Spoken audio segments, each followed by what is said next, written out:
We learned some lessons along the way. Yes, we made some mistakes for the gram. Need like-minded people around you to keep the addiction going.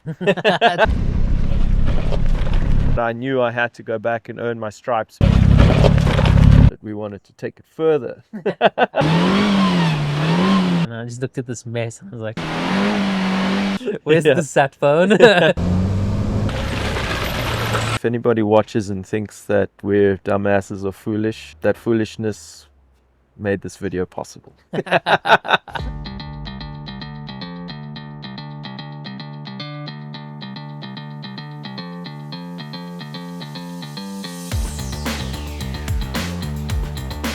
I'd grown up with 4x4ing, and granted sort of caught the bug also from my dad, right? Yeah. Yeah. We started mostly camping and the overlanding side, and you know, that's obviously branched out into putting the vehicles to the max and seeing what they're capable of, right?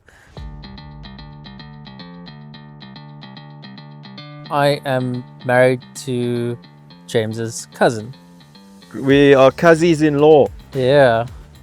Which is quite confusing because I tell people I'm going 4x4ing with my cousin, and then I show them photos and they just look at me like, your cousin? And like,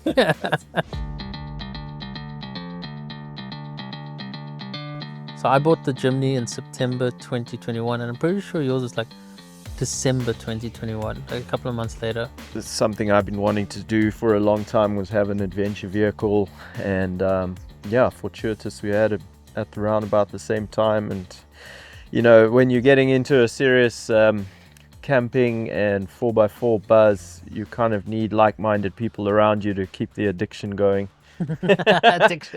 So We're not allowed talking about that. yeah. So it was great timing for us. We stuck mostly to the camping in the beginning, but that sort of branched out quite a bit into more, you know, seeing what the vehicles are made of and putting them through their paces. You did Namibia in 2022.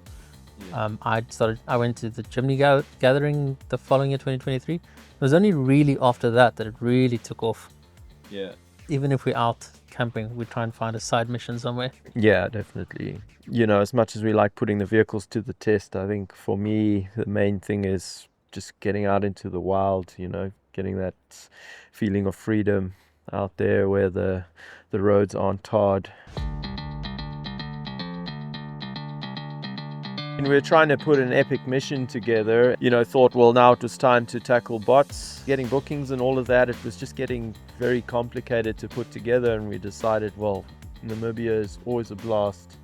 Why not just start with that? And, you know, started getting the itinerary together based on the trip that I'd done before, except we decided that we wanted to take it further.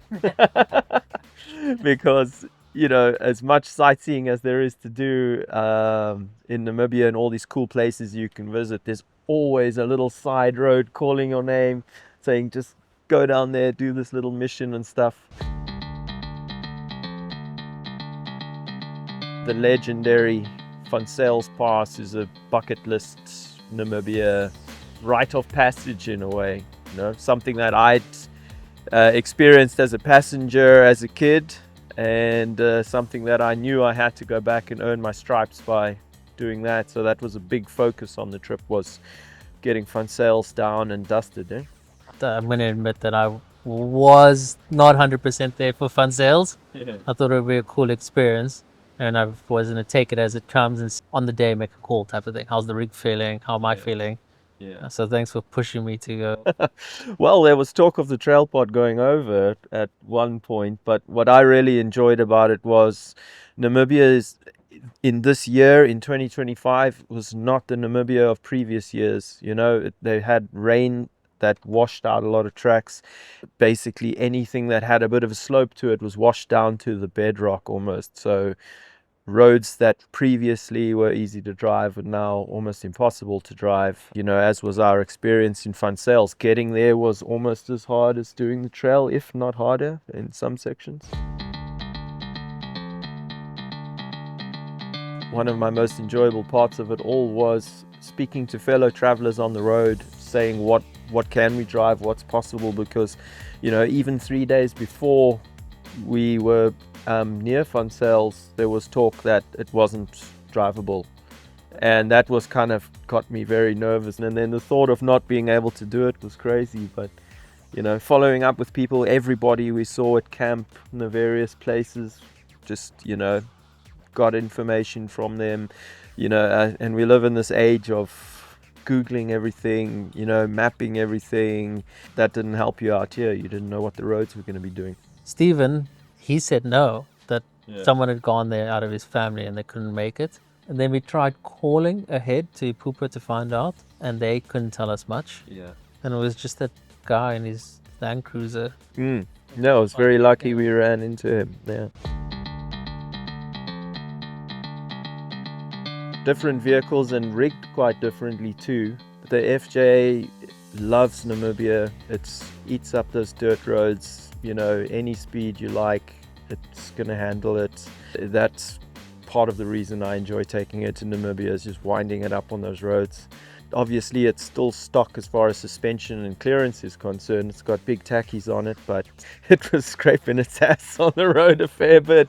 It was bellying out, and Yeah. you got your money's worth on Rock Slider there, for sure. Indeed. So I'd say that's one of the big differences between the cars, was just how capable the Jimny was with the rock crawling. Yeah.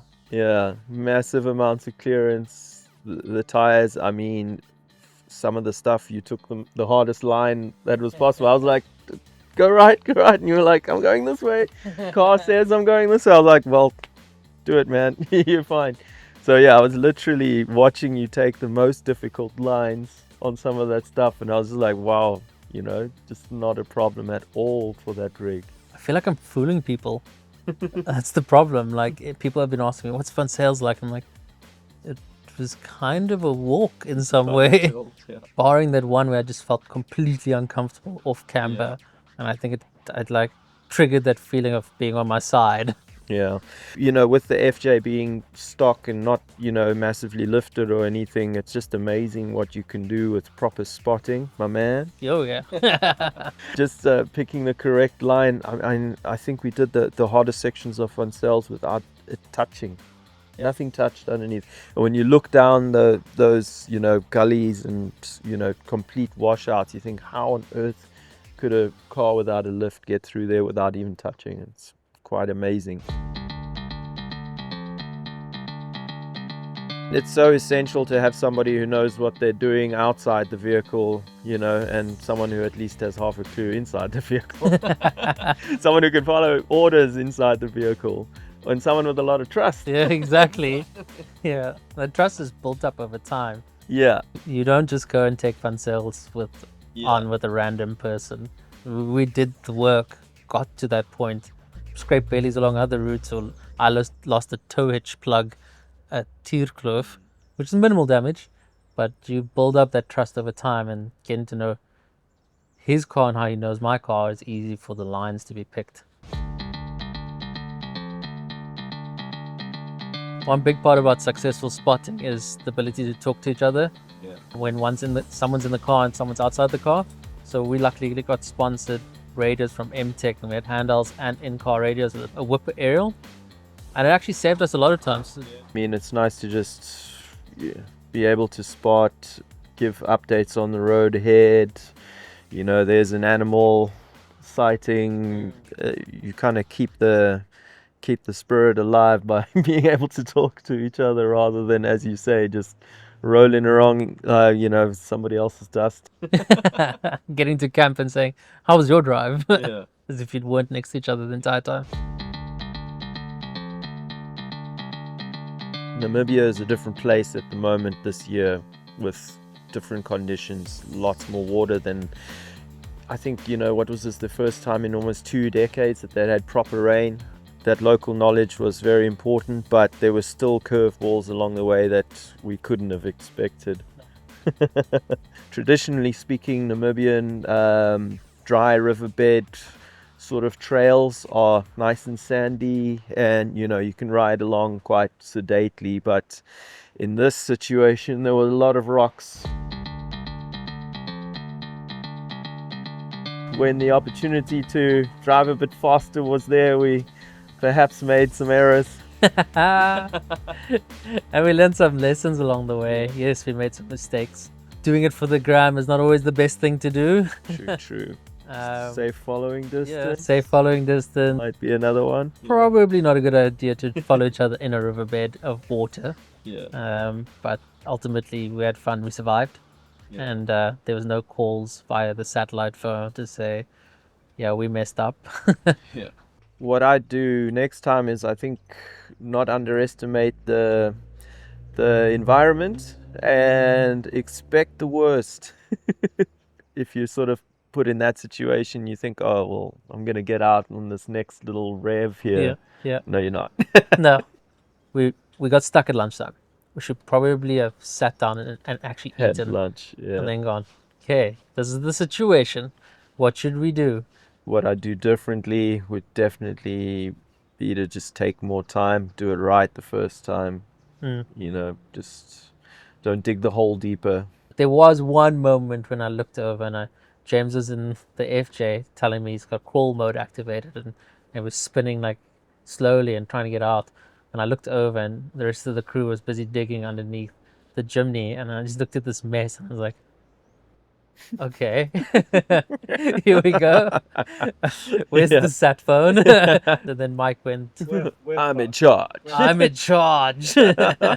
It's just having that resilience to just keep pushing through, and you know, it's one foot in front of the other. It's one technique that you try, then that doesn't work, immediately on to the next thing. There's no stopping. We didn't stop. We just tried one thing after another until something worked. We're gonna keep slogging at this until we're out. Yeah. Someone asked me the other day, how did you get out? I would say by the grace of God, but more the sound of my wife's voice. We got that car out. Would it really be 4x4 if there was no adventure? If anybody watches and thinks that we're dumbasses or foolish, that foolishness made this video possible. Yes.